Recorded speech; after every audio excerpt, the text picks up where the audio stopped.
आहेच का आणि ते सुधारण्यासाठी काय काय करता येईल?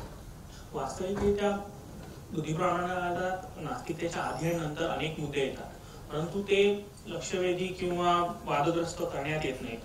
आपल्या बुद्धिप्रामाण्यवादाची कसोटी कुठल्या मुद्द्यांवर लागते तर असहिष्णुता, सर्वधर्म समभाव, देशभक्ती इत्यादी. आणि बुद्धिप्रामाण्यवादी package deal, specifically package deal म्हणतोय, पॅकेज डील मध्ये राजकीय मते येऊ शकतात, यावी, आपण वोट बँक बनणार नाही अशी आशा सावधाने व्यक्त केली. ती पूर्णपणे योग्य आहे. आपण एकगठ्ठा मतदान करणार नाही, परंतु कुठल्याही मुद्द्यावर व्यक्तिप्रामाण्य, ग्रंथप्रामाण्य, समूह प्रामाण्य यांना विरोध करणं आवश्यक आहे. आणि कुठलंही मत सगळ्यांना एकदम पटेलच असं नाही. उदाहरणार्थ सांगायचं झालं तर 3 वर्ष डेलिब्रेशन्स करून सुद्धा घटना समितीने गोवंश हत्याबंदी सारखं एक महत्वाचं डायरेक्टिव्ह प्रिन्सिपल घटनेत सोडून दिलं आणि त्यांना 1.5 वर्षात पहिली घटना दुरुस्ती करायला लागलेली. म्हणजे कुठलंही मत कायमस्वरूपी नसतं, हे किती मूलगामी आहे हे कृपया नोंद घ्यावी. आणि आज मात्र प्रतीक आणि कर्मकांडांवरून व्यक्तीचं मूल्यमापन करण्यात येत आहे, ही चिंतेची बाब आहे. उदाहरणार्थ 23 मार्चच्या ऐवजी आज आपण नास्तिक मेळावा घेतला, म्हणजे काय आपण तिथीवादी शिवजयंती साजरी केली असं. नास्तिक ते पलीकडे सुद्धा बुद्धिप्रामाण्यवाद्यांनी भारतात काय काय विषय हाताळले, काय काय हाताळायला हवे होते आणि काही चुका झाल्या, त्याचं सिंहावलोकन करून आता काय सुधारणा आवश्यक आहे हे सांगण्यासाठी मी आपल्या दुसऱ्या वक्त्यांना आमंत्रित करतो. मिलिंद मुरुगकर हे शेती धोरण आणि अन्न सुरक्षा या विषयांचे अभ्यासक आहेत. या विषयावर त्यांनी पुस्तकं, वृत्तपत्रीय लेखन आणि पीअर रिव्ह्यूड जर्नल्स मध्ये शोधनिबंध प्रकाशित केलेले आहेत. सो मिलिंद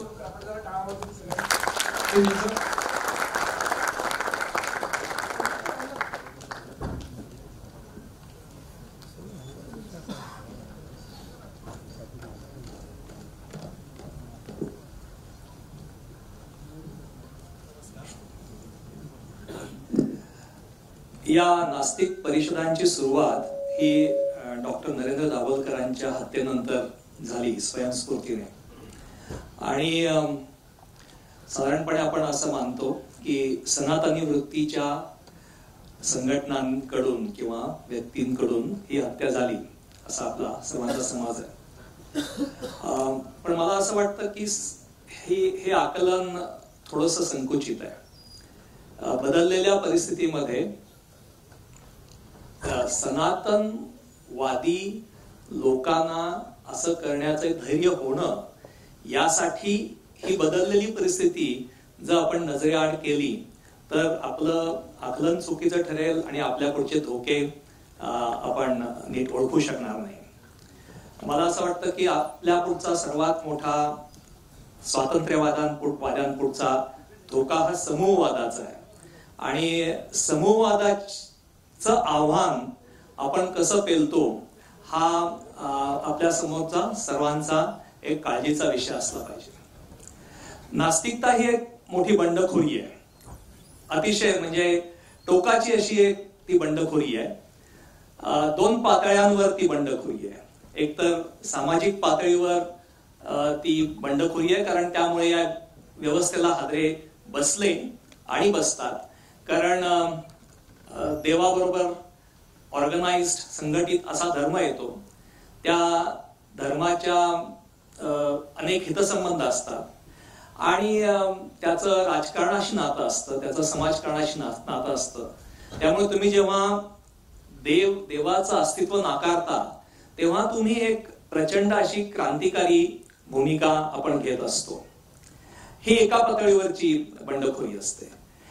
दुसऱ्या पातळीवरची बंडखोरी ही भावनिक पातळीवरची असते, व्यक्तिगत पातळीवरची. आणि ही देखील अतिशय क्रांतिकारी असते, अतिशय जीवघेणी असते असं मला वाटतं. कारण नास्तिक होणं हे बुद्धीने होणं हे एक वेळ सोपं आहे, परंतु ते एका म्हणजे पारंपरिक शब्द वापरायचा सतीचं वाण असल्यासारखं आहे. कारण त्यावेळेला आपण असे कोणतेही विवेक बुद्धीला छेद देणारे आधार पूर्णतः नाकारून आपल्या बुद्धीच्या आधारे, विवेकवादाच्या रिझनच्या आधारे आपल्या जीवनाची उभारणी करण्याचं एक आव्हान आपण पेलायला सुरुवात करतो आणि त्यात आपल्याला मोल वाटतं. असं करणं हे जगणं जास्त अर्थपूर्ण वाटतं. आणि अर्थपूर्णता ही स्वतः जीवनाला द्यायची असते. ती कुठेतरी काहीतरी एक मला माहीत नसलेली अशी निसर्गाच्या पलीकडे असली ऑर्डर आहे ती कल्पून त्याच्या आधारे जीवनाला अर्थ देणं असं नाही, तर मी माझ्या विवेकाच्या आधारे मूल्य ठरवून त्या मूल्यांची प्रत्येक वेळेला पडताळणी करून अशा प्रकारे कोणताही आधार न घेता जगणं हे अर्थातच अतिशय अवघड असतं. आणि अर्थात या अशा जगण्यापुढचं सर्वात मोठं आव्हान एक प्रचंड अनिश्चितता आपल्या सर्व जीवनामध्ये असते. व्यक्तिगत नात्याच्या पातळीवर असते. मृत्यू आपल्या समोर एक मोठं भावनिक आव्हान निर्माण करतो की हे सर्व संपणार असतं. आपण जर जास्त काळ जगलो आणि समजा म्हटलं की सर्वजण 80च्या पुढे जगणार अशा तऱ्हेच्या जगात गेलो तर ते कदाचित माहित नाही त्याची तीव्रता कमी होईल. परंतु आता जर जास्त काळ जगण्याचा जरी आपण प्रयत्न केला तरी त्याचा अर्थ असा एवढाच होतो की आपण आपल्या जवळच्या अनेक लोकांचे अनेक मृत्यू पाहणार असतो.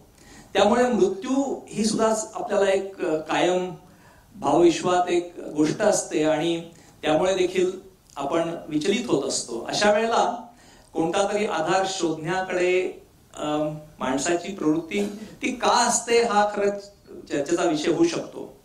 पण जे क्षणभंगूर आहे ते कमी मोलाचं असं मानण्याकडे आपण असतो. त्यामुळे शाश्वत काहीतरी असावं आणि मग देव असं आपल्याला त्या तार्किक काहीच नाहीये, पण साधारणपणे तसं असतं. पण हा सगळा जो मोह टाळून मी नास्तिक होणं ही जेव्हा जबाबदारी स्वीकारतो तेव्हा ही अत्यंत मोठी बंडखोरी असते. ही बंडखोरी आपल्याला परंपरेत अनेक ठिकाणी दिसते. चार्वाक असेल किंवा त्याच्या आधीच्याही लोकांनी बंडखोरी केलेली आहे आणि त्याला तशाच मानसिक उलाढालीतून त्यांनी ते केलेली असणार. परंतु आधुनिक काळामध्ये ज्याला प्रबोधन युगामध्ये ही बंडखोरी जास्त समाजामध्ये दृढ झाली. आणि जसं मगाशी प्रधान सर म्हणाले की वैज्ञानिक क्रांती होणं, न्यूटन होणं याला एक सामाजिक राजकीय रचनाच तशी होती. आणि ती प्रबोधन काळामध्ये आपल्याला असं दिसतं की अशा गोष्टी घडत गेल्या ज्यामुळे नास्तिकता करणं ही बंडखोरी देखील जास्त स्वीकारणीय ठरली. आणि मला असं वाटतं की ही बंडखोरी हे स्वातंत्र्य आपल्याला जपायचं असेल तर त्या प्रबोधन काळातलं जे सर्वात महत्वाचं मूल्य ज्याला आपण उदारमतवादाचं मूल्य म्हणू, लिबरलिझम असं म्हणू, आणि ज्याचा गाभा हा व्यक्तीची स्वायत्तता, व्यक्ती स्वातंत्र्य हे आहे, त्या मूल्याला जर आपण ते मूल्य हे मुळात केंद्रस्थानी असलेलं मूल्य आहे आणि ही नास्तिकता आणि ही सर्व प्रकारची बंडखोरी ही त्याच्याशी जोडलेली आहे हे जर आपण लक्षात घेतलं तर आपल्याला हे कबूल करावं लागेल की आजच्या काळात आपण या व्यक्ती स्वायत्ततेच्या मूल्याला एक काळोखाचा सामना करावा लागतोय. आणि हे मूल्य कमालीचं धोक्यात भारताबाहेर देखील, पण आपण भारतात म्हणू तर ते निश्चितपणे त्याला एक धोका उत्पन्न झालेला आहे. तो समूहवादाचा धोका आहे असं मला वाटतं. मला जरा हा मुद्दा स्पष्ट करायचा आहे की आपण नास्तिक आहोत, वैज्ञानवादी आहोत किंवा वैज्ञानिक आहोत असं असण्याने आपण अपरिहार्यपणे या समूहवादाला, ज्याच्यामध्ये व्यक्तीची स्वायत्तता नाकारली जाते, व्यक्ती स्वातंत्र्याचं संकुचन होतं, याला आपण आव्हान देऊ शकतो का? तर मला असं वाटतं की असं आव्हान आपण नाही देऊ शकणार. केवळ नास्तिक असणं म्हणजे असं कोणी म्हणू शकेल, कारण अशी मांडणी आहे की विज्ञान अलीकडच्या काळात सॅम हॅरिसनी ती प्रभावीपणे केली, पण मी तो खूप वाचून मी ते माझा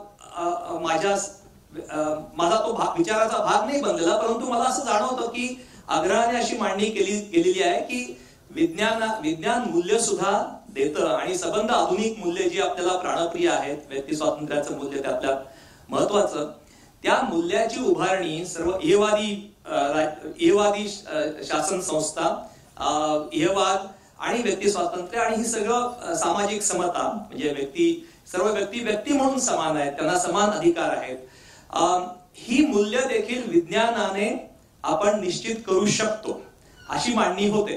त्यामुळे असं जर असेल तर मग तितक्या खोलवर आपला विचार असेल आणि त्या मूल्यांना, त्या विज्ञानाच्या आधारावर जर नास्तिकता असेल तर स्वाभाविकपणे असं कोणी म्हणेल की मग ठीक आहे, नास्तिक आपण आहोत याचा अर्थच आपण व्यक्ती स्वातंत्र्यवादी आहोत आणि आपण व्यक्ती वादाचा जोरदार पुरस्कार करू आणि हा समूहवादाचा जो काळोख दाटत आलाय त्याला आपण प्रतिकार करू शकू. हे एक उत्तर त्याला असू शकतं. परंतु प्रत्यक्षामध्ये आपल्याला दिसतं की नास्तिक लोक हे समूहवादाच्या बाबतीमध्ये फारसे संवेदनशील नसतात, किंवा नास्तिक लोक हे सरळ सरळ समूहवादी आणि व्यक्ती स्वातंत्र्याचा, व्यक्ती स्वायत्ततेचा संकोच करणाऱ्या भूमिका घेत असतात. अशी अनेक आपल्याला उदाहरणं दिसतात. प्रमोद महाजन, म्हणजे अगदी अलीकडचं उदाहरण घ्यायचं असेल तर प्रमोद महाजन माझ्या मते नास्तिक होते, किंवा निश्चितपणे अज्ञेयवादी तर होतेच. त्यांची मी पार्लमेंटमध्ये जेव्हा ते निवडून आल्यानंतर शपथ घ्यायचे त्यावेळेला ते ईश्वर साक्ष म्हणायचे नाहीत. परंतु हेच प्रमोद महाजन राम जन्मभूमीच्या वेळेला भगवे कपडे घालून प्रक्षोभक भाषणं देत, ज्याच्यामुळे माणसाच्या जगण्याचा अधिकार देखील छिनवला जाणार आहे त्यांना माहीत होतं, परंतु त्यांची नास्तिकता हे करण्याआड आलेली नाही. त्यामुळे नास्तिक असणं, अर्थात कुणी असं म्हणेल की तुम्ही राजकारण्यांचा हे करताय तो केवळ एक व्यक्तिगत स्वार्थाचा हे असेल, गोष्ट असेल, पण तसं नाही. त्याला समूहवादाचं अधिष्ठान होतं आणि त्या समूहवादाला त्यांची मान्यता होती. प्रमोद महाजन हे एक उदाहरण आहे. जिना हे दुसरं उदाहरण आहे.